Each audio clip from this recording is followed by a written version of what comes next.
Greetings everyone, it's Al here from Al's Geek Lab. I just thought I'd make a quick video to show you something that's bothered me over the last few days. I downloaded an ISO and I wanted to stick it on a USB stick, and guess what, it didn't work. Now the reason it didn't work is because the tool that I usually use, called Balena Etcher, which is a really good tool by the way, not bagging it, it doesn't work with the latest Macs. And when I say the latest Macs, I mean M1 and M2, the Apple Silicon Macs. So I went to the download bit and it says Etcher for macOS, and then I had a look over here, macOS, then architecture x64. I'm like, well, I've got an M1 or an M2, and usually that wouldn't be a problem. It works because there's this sort of interpretation layer called Rosetta that Apple made that basically take all the, I'm going to really sound mansplainish here, but takes all the signals and translates them into Intel x86 ones, or the vice versa, to make sure it all works. Well, unfortunately, surprise, surprise, that's just stopped working recently. And I think it stopped working as recently as Sonoma. Now, I may be completely wrong on this, but I have two M2 Macs, and it doesn't work on either of them. So, what's a man to do? Well, I have used Linux for years, and it was a Linux ISO that I was trying to burn, actually. That's some old terminology from the days of CDs. But basically, I could no longer get Balena Etcher working, and I wanted to download Kali Linux. So what did I do? I did it through the command line, and I'm going to show you how to use the DD command line to do this. Okay, so the very first thing I'm going to do is launch the built-in utility called Disk Utility. It comes with your Mac. It's in your Applications Utilities folder. I just launched it there from the launcher, or the shortcut launcher. It used to be called Sherlock. I don't know what they call it now. Spotlight. There you go. Spotlight. Brilliant. Okay, so you'll notice here that I have just one volume. It's the internal volume. It's Macintosh HD. You can press this down arrow and see all the different partition-y things that it does. But obviously I'm not seeing anything else. That's because I've not inserted my USB stick. But I'll insert that right now. Here it goes. It's coming up telling me that it can't read it. That's because it's a Linux version, Linux distribution on there. So yay, go Linux. Because macOS can't understand what it is, because it's a Linux thing. Right, so we'll click ignore on there. But now you'll notice in disk utility, we're seeing disk 5, and we're seeing it's a USB disk. USB disk 5. So that means that we've got our winner. All right, that's what we need to remember. Disk 5. All right, whatever it says for you, that's what you need to remember. But on my machine here, disk 5. Okay. Now, what I need to do is go to the folder which I've downloaded the ISO image in, the image that I want to burn onto that USB disk. Now, burn and ISO are really old terminologies, but that's what the files still are called, the ISO files, which dates back to the ISO CD-ROM 9660 format, which is, yeah, pretty vintage these days, but we still use that. And burn meant we physically burnt the image onto a disk. Well, that's kind of irrelevant now because we're not using CDs and we're not using like CD disks. But the terminology still sticks, so that's where it comes from. If you were wondering, you're probably not. Anyway, I have downloaded them into a folder called bin ISO because that's where I put all my stuff. But if you are just downloading it into your downloads folder, say, that's where most browsers download into. They download into downloads, and that's Chrome and Firefox. You'll find if you go CD space downloads, must have the capital D, by the way, or downloads. Downloads? Where am I? Oh, I'm in the wrong folder, that's why. Okay, now I go pwd, users, AG-ROS, downloads. That's my downloads folder in my home folder. So if I download with the default settings of Chrome or Firefox or whatever, that's where they'll go to, okay? Now, you can always get to your home folder by typing the command cd, change directory. On its own, it will always take you to your home directory, a little pro tip there. So if I do pwd now, print working directory, it shows me I'm back to my home. If I want to go into downloads, remember that capital, there I am now. I'm in downloads. But I put it in a special folder, so I'm going to go into that folder, and inside there you can see ls-l will show you the files in the directory, or ls will do the same thing, just not the long listing.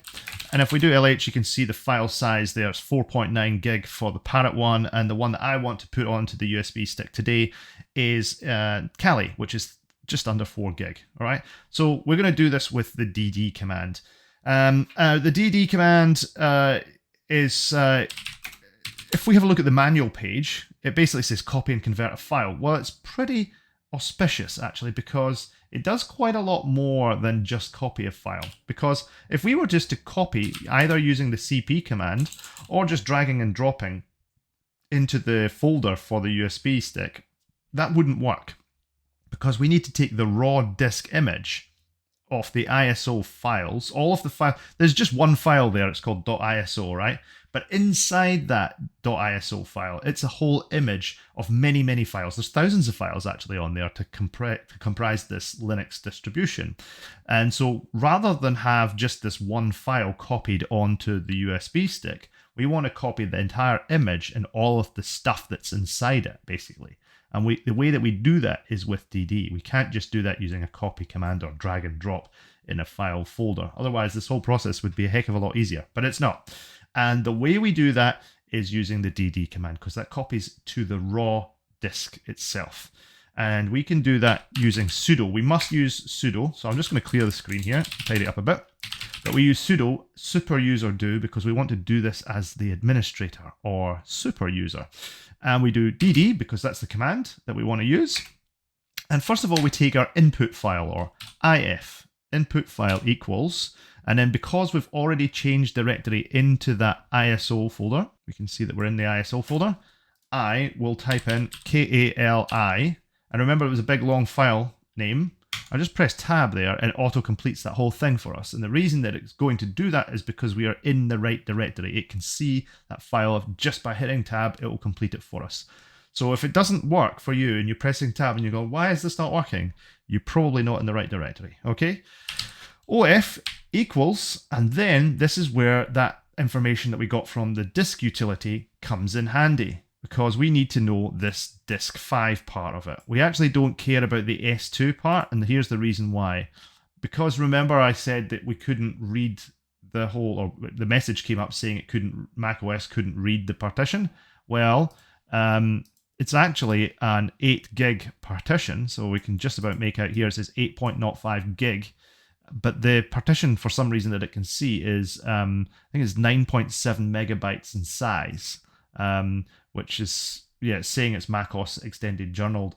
It's all wrong. It's completely wrong. So it's basically giving us a whole load of junk. But basically it's saying that this is the second partition, which is a 9.7 megabyte partition. Wrong, wrong, wrong. Okay? Ignore that entirely. We don't care about the partition on that. We just care about the disk number itself, which is disk 5. So we don't care the secondary partition. Just ignore that part in its entirety. Disk 5. All right, so what we need to do then is do dev/dev, which is where all the devices are attached to your machine. They have a kind of logical file that talks to that particular device. So whether it's a keyboard, a mouse, a USB stick, it doesn't matter. It always has an identifier, a file in the dev directory. Everything has a file. That's the way that we did in Unix. Everything has a file. And macOS still has this at its core as well. So OF equals dev, and we'll do rdisk 5. Just treble checking. 5? Yes, it's 5. Awesome.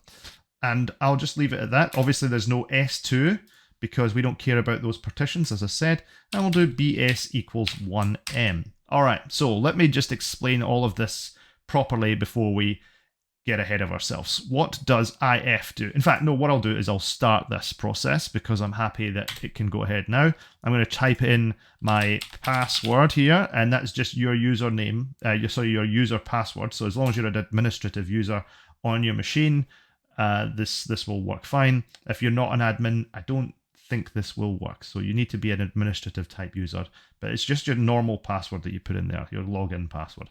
So what does this command actually do? Super user do makes this work as admin, so we must use that because it won't work otherwise.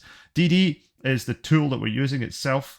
IF is the input file, and which is the ISO file that we downloaded from Kali.org in this particular case. OF is the output file, and in this case we're not going to copy it to just a normal file. We're actually going to move it to the device file, which has the USB stick. And that device file itself is disk 5. But what's this R, I hear you asking? Well, it's got nothing to do with pirates. That is the signification, and I think this is a macOS specific thing. I might be wrong on that one, but pretty sure this is macOS specific. And that's to do with it directly being raw. When I say doing it raw, I'm not giving you any funny stuff here. I'm talking purely that it's talking to the device in its raw fashion, as in it's talking directly or as closely to the hardware as we possibly can go. Apple likes to add on sort of layers of abstraction in a lot of things, and for the most part that's fine, but when we absolutely want to basically tell the kernel, here's that USB stick, we want you to put the data on there and not fluff around with anything else, that's what we're going to do. We're going to give it to it raw. All right. And then finally, this BS is not, again, it's nothing to do with that kind of bull. It's all to do with the block size. So 1M is a block size of 1 megabyte. Now, we could have left this out. We could have not specified BS at all. We could have left out all the BS and it would have been just fine.